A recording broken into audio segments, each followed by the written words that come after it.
Many Republicans have been largely reluctant to criticize President Trump, but not my next guest. Senator John McCain, who appears on the cover of this week's New York Magazine, has taken plenty of incoming from Mr. Trump and has been willing to give it as well.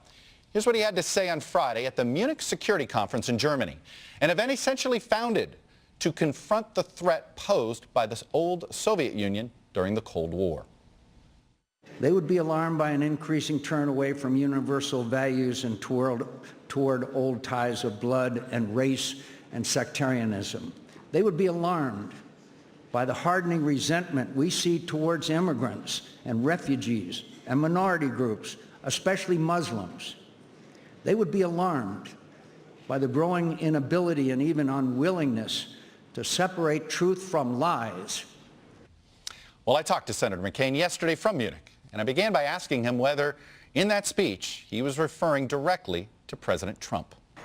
I was certainly referring to the threats that we are now facing with this stated goals of this administration, which would upset the last 70 years of a new world order, which was established after World War II. 70 years based on human rights, respect for the law, free trade, all of the things, aspects of this world order that took place after one of the most horrific, terrible wars in history.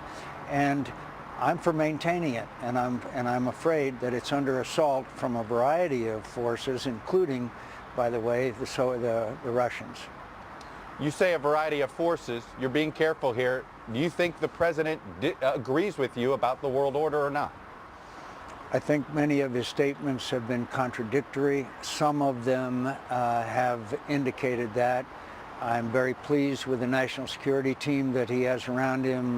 We're here in Munich, by the way, and General Mattis and General Kelly, I think that, and the Vice President gave a very good speech today. But I worry about statements which upset our friends at a time when the strains on the European Union and Europeans are greater than they have been since any time since the end of the Cold War. Let me ask the question this way. How much confidence do you have in the current commander-in-chief? Well, I worry about the president's understanding of some of these issues and his contradictory articulations. And I think the rollout of the, quote, immigration reform was an example of a need for an orderly decision-making process in the White House. And that, I think, is probably what's plaguing them more than anything else right now.